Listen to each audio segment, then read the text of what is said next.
직장 동료와 가족 간의 코로나19 전파가 줄을 이루고 있습니다. 음성의 한 병설 유치원에서는 지금까지 원생을 포함해 17명이 확진됐습니다. 청주 여중생 2명의 투신 사건과 관련해 진상규명과 가해자 처벌을 요구하는 목소리가 커지고 있습니다. 엄중 수사를 촉구하는 청와대 국민청원에는 3만 명 넘게 동의했습니다. 청주 도심 통과 노선 반영을 위한 두 번째 정책 토론회가 열렸습니다. 시민이 체감할 수 있는 미래 비전과 설득 논리를 강화해야 한다는 목소리가 높았습니다. 노후 경유차 폐차 등 자동차 시책이 미세먼지 저감에 효과를 거둔 것으로 분석되고 있습니다. 청주시는 친환경 차량 보급에 더욱 속도를 낼 계획입니다. 여러분 안녕하십니까. CJB 8시 뉴스 시작합니다. 주말 이틀 동안 코로나19 확진자가 43명이 추가로 나왔고 오늘도 13명의 확진자가 발생했습니다. 대부분 직장 동료, 가족 간의 전파가 줄을 이뤘는데 음성의 한 병설 유치원에서는 지금까지 원생을 포함해 17명이 누적 확진됐습니다. 김기수 기자입니다. 발열과 근육통 증상으로 코로나 검사를 받은 청주의 40대 A씨는 증상 발현 이틀 만인 지난 토요일 확진 판정을 받았습니다. 문제는 A씨 직장 동료 4명의 추가 감염 사실이 확인됐는데 이 동료의 자녀 2명이 코로나19 확진 판정을 받으면서 3차 감염까지 발생한 겁니다. 또한 기침 증상을 보인 70대가 확진되면서 50대와 10대 가족도 모두 코로나19에 감염됐습니다. 음성의 한 병설 유치원에선 N차 감염과 인접 지역 확진자를 포함해 모두 17명이 무더기 확진 판정을 받았습니다. 역학조사 과정에서 방과후 교사 1명이 지난 9일부터 코로나 의심 증상이 있었는데도 출근했고 원생 전체가 참여하는 체험학습도 진행했던 것으로 확인됐습니다. 하지만 최초 감염 경로는 확인되지 않고 있습니다. 가족 간의 전파로 인한 확진자와 또는 이제 직장 내 동료 간의 접촉에 따른 확진 전파가 굉장히 많이 나와 있어서 그런 부분에 조금 우려스럽긴 한데 이 부분에 대해서는 이제 각종 역학조사를 철저히 해서 제천에선 우즈베키스탄 국적 근로자들의 확진이 줄을 잇고 있습니다. 취업 전 PCR 검사에서 20대 등 4명의 감염 사실이 확인됐고 접촉자 검사 과정에서 같은 국적 확진자가 추가로 나왔습니다. 제천시는 외국인 근로자 전체를 대상으로 전수검사에 들어간 상태입니다. 확진자들 중 일부는 진술을 기피하거나 언어 소통에 에러가 많고 신고된 주소지에 거주하지 않고 있어 정확하고 빠른 역학조사가 힘든 상황입니다. 5월 들어 하루 신규 확진자 수가 한 자릿수로 줄어들며 안정세를 보였던 충북이 또다시 재확산의 기로에 놓였습니다. CJB 김기수입니다. 지난 10일 발생한 청주 여중생 2명의 투신 사건과 관련해 철저한 진상규명과 가해자 처벌을 요구하는 목소리가 커지고 있습니다. 피해 조사 과정에서 아쉬웠던 부분도 지적되고 있는 가운데 엄중 수사를 촉구하는 청와대 국민청원에는 벌써 3만 명 넘게 동의했습니다. 진기훈 기자입니다. 검찰은 사죄하고 가해자를 구속 수사하여 엄벌하라. 지난 12일 청주의 한 아파트에서 여중생 A양과 B양이 투신해 숨진 사건과 관련해 충북교육연대 등 3개 단체는 이번 사건을 사회 시스템의 허점으로 인한 사회적 타살이라고 규정했습니다. 경찰이 3차례나 신청한 구속영장과 체포영장을 검찰이 반려한 점, 가해자 신병 확보가 법률적으로 어려웠다면 최소한 가해자와 피해자를 분리시켜서야 했는데 이런 보호 시스템은 작동하지 않았고 그 결과 여중생들의 고통이 가중됐을 거라는 주장입니다. 가해자와 피해자를 분리 조치하고 지원했더라면 피해자들의 죽음을 막을 수 있었을 것이다. 가해자와 분리되지 못하는 환경과 조사 진행 과정 속에서 공포와 불안감을 느꼈을 것이다. 피해자 조사 과정에도 짚어볼 부분이 있습니다. 지자체 조사에서 의붓딸 A양이 학대 의혹을 부인해 그 후 보호 절차가 진행되지 않았고 아동보호 전문기관 역시 A양을 만나보지 못했다는 겁니다. 하지만 극심한 정신적 고통에 처한 여중생의 심리적 혼란을 충분히 고려했어야 했다는 아쉬움이 남습니다.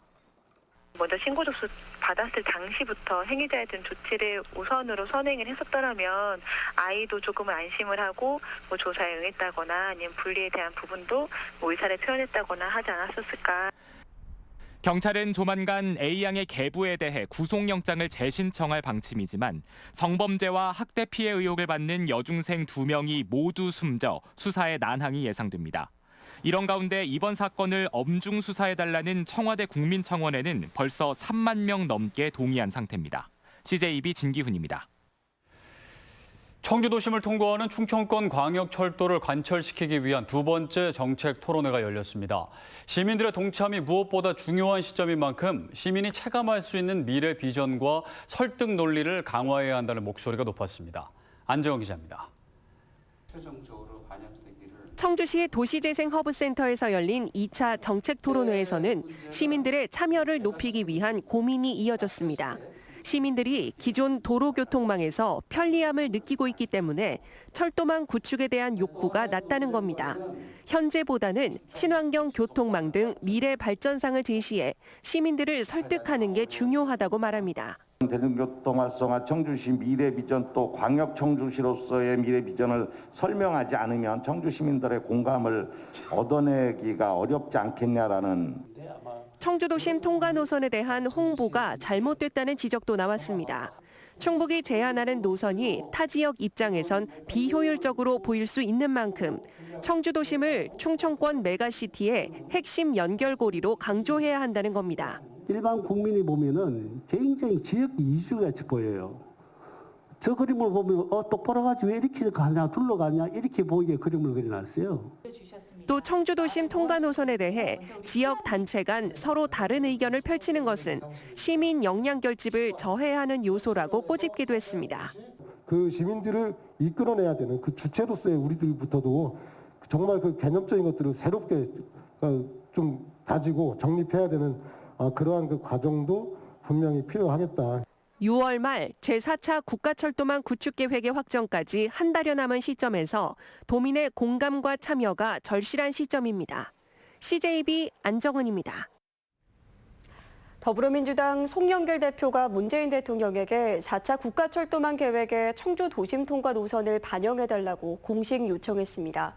이시종 지사는 박병석 국회의장을 만나 지원을 요청하는 등 막판 총력전을 이어갔습니다. 구준회 기자입니다. 지난 금요일 청와대에서 열린 더불어민주당 지도부 초청 간담회입니다. 모두 발언에 나선 송영길 당대표는 대선을 앞두고 모든 정책에 당의 의견이 많이 반영될 필요가 있다고 운을 뗀 뒤 몇몇 철도 현안과 함께 청주 도심 통과 노선의 4차 국가철도망 계획 반영을 건의합니다. 송 대표는 앞서 지난 11일 이시종 지사와 만나 지원을 약속한 바 있습니다.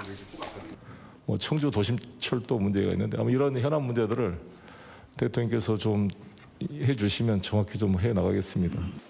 청와대는 이후 송 대표의 건의에 문 대통령의 추가 언급은 없었다고 설명했습니다. 하지만 집권 여당 대표가 콕 집어 건의한 만큼 정부가 마냥 무시하긴 어려울 거란 분석이 나옵니다. 당장 청와대 내부와 당정 차원에서 심도 있는 논의가 시작될 것으로 기대됩니다. 국토부 안중에서 빠지었지만은 중요한 부분이 있다고 보면 그것들을 이제 수렴해야 되기 때문에 제가 보기에는 비중 있게 검토하지 않을까 이렇게 기대하고 있습니다. 이시종 지사는 박병석 국회의장을 예방해 청주도심 통과의 필요성을 설명하고 협조를 요청했습니다. 일단은 검토 대상에 들어갔습니다. 한번 의장께서 한번 세게 한번 이렇게 도와주시면은 정부 측에다가. 충북의 전방위적 요구에 정치권의 동조가 늘어나면서 청주 도심 노선의 기사회생 가능성이 점차 높아지고 있습니다. CJB 구준혜입니다. 지난 주말 열린 국내 풋살리그에서 경기 중 상대팀 허벅지를 가격해 경기가 중단되는 소동이 벌어졌습니다. 최근 큰 인기를 끌고 있는 풋살리그는 일명 세미프로 리그라고 불리는데 비매너 플레이를 한 3명의 선수는 영구 제명될 전망입니다. 박원 기자입니다. 지난 15일 열린 2020-2021 풋살리그 제천FS와 고양불스의 승강 플레이오프전입니다. 형광색 유니폼을 입은 제천 FS 선수가 파란색 유니폼을 착용한 고양 선수의 허벅지를 가격합니다. 고양 선수는 충격에 경기장 밖으로 밀려나가고 같은 팀 선수들이 항의하자 제천 선수들이 달려듭니다. 주심이 즉각 퇴장 명령을 내렸지만 선수들의 흥분은 가라앉지 않았고 경기는 8분 동안이나 중단됐습니다. 퇴장당한 선수가 상대 선수의 손을 밟는 장면도 포착됐습니다. 이런 모습은 인터넷에서 실시간으로 중계됐고 네티즌들은 과격한 행동에 실망감을 감추지 못했습니다. 결과는 제천 FS의 7대4 패배. 논란이 일자 제천 FS 소속 해당 선수 3명은 자필 사과문을 작성해 페이스북에 게재했습니다. 또 고양 측과 한국풋살연맹에도 공식 사과문을 보냈습니다. 현재 제천 FS는 3명의 선수에 대해 조만간 징계위원회를 열 계획이라고 밝혔습니다. 연맹에서 아직 공정위원회가 열리지 않았는데 조만간 열릴 것 같아요. 추가 징계를 주실 것 같고 저희 자체적으로서도 아직 위원회 열리지 않았지만 영구제명하는 걸로. 최근 큰 인기를 끌며 실시간 중계된 풋살 리그에서 스포츠맨십이 실종된 모습을 보이며 큰 아쉬움을 남기고 있습니다. CJB 박원입니다. 청주시가 미세먼지 도시라는 오명을 벗기 위해 안간힘을 쓰고 있는데요. 노후 경유차 폐차를 비롯해 자동차 관련 시책이 미세먼지 저감에 효과를 거둔 것으로 분석되고 있습니다. 조용관 기자입니다.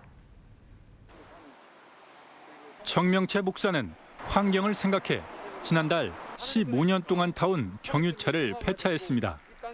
초기 폐차 보조금으로 받은 105만 원은 소형 중고차를 구입하는 데 보탰습니다. 공기를 정화시키고 아름답게 하기 위해서 한 거 아니냐. 그러니까 우리가 일반 시민으로서 이 동참해서 같이 이렇게 참여해야 된다. 지난해 청주시의 미세먼지 농도는 38 마이크로그램 퍼 세제곱미터, 초미세먼지 농도는 22 마이크로그램 퍼 세제곱미터로 전국 평균 수준으로 개선됐습니다. 악명 높은 먼지 도시를 벗어난 데는 무엇보다 자동차 매연을 줄인 게 1등 공신인 걸로 분석되고 있습니다.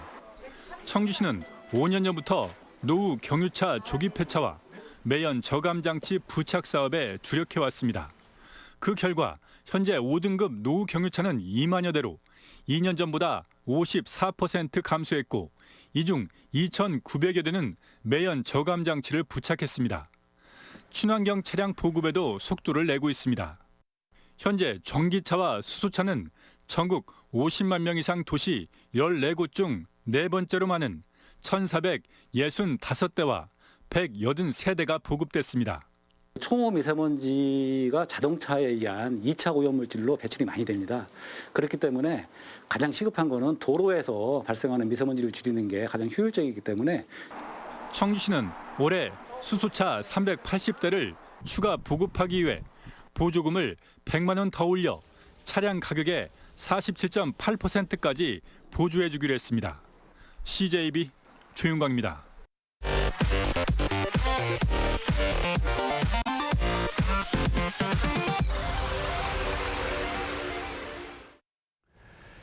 청주시가 대기질 개선을 위해 올해부터 2025년까지 5,032억 원을 투입해 39개 세부 과제를 추진합니다.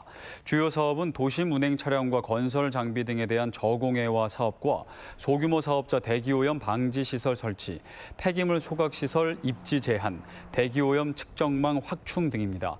시는 이들 사업이 마무리되면 초미세먼지 농도는 세제곱미터당 17 마이크로그램, 미세먼지는 34 마이크로그램으로 낮아질 것으로 기대하고 있습니다. 영동군 광역철도 유치 추진위원회는 충청권 광역철도의 대전 옥천 노선의 영동 연장을 촉구했습니다. 추진위원회는 제4차 국가철도망 구축에는 국가균형 발전의 비전이 반영돼야 한다며 광역철도의 대전 옥천 연장 사업에 영동군을 반드시 포함시켜줄 것을 요구했습니다. 영동군은 지난달 27일 영동 연장을 요청하는 건의문을 국무총리실과 국토교통부에 전달한 바 있습니다. 비정규직 없는 충북만들기 운동본부는 오늘 충청북도에 대해 생활임금, 노동안전, 주민청구 조례안 무력화 시도를 중단하고 원안 그대로 도의회에 제출하라고 요구했습니다. 충청북도는 해당 조례가 상위법에 위임 근거가 없어 법 위반 소지가 있다는 이유로 조례규칙 심의회에서 재심의하겠다는 입장입니다. 운동본부는 이에 대해 생활임금 조례는 이미 여러 지역에서 제정했고 노동안전 조례는 지방정부의 최소한의 책임이라고 주장했습니다.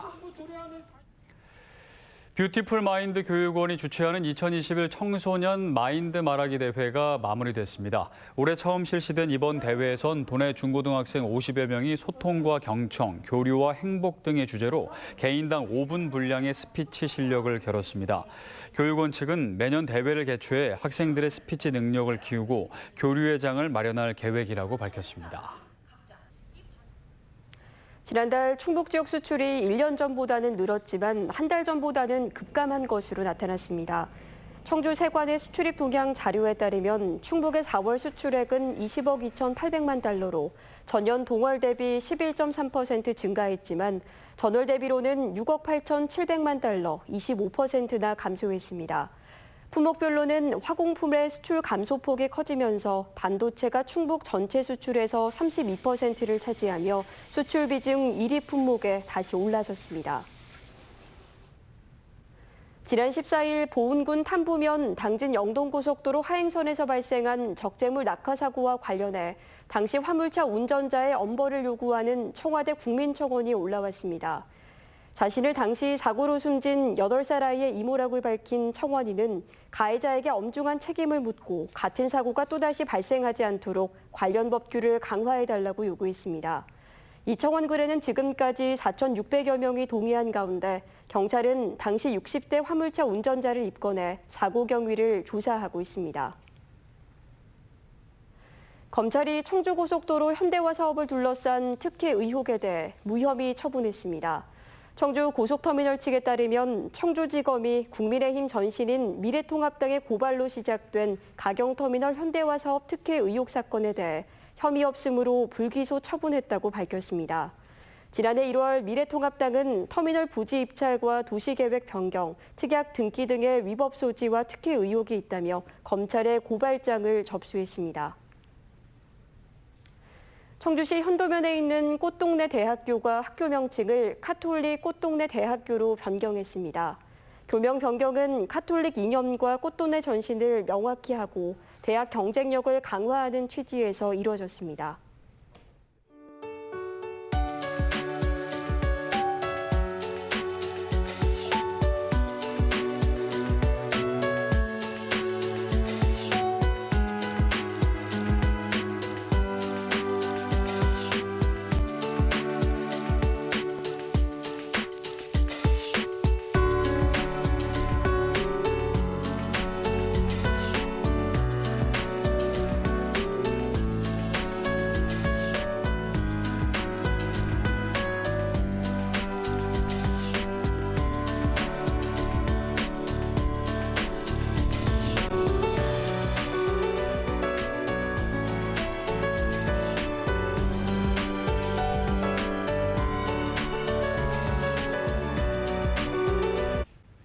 CJ 8시 뉴스를 모두 마칩니다. 시청해주신 여러분 고맙습니다.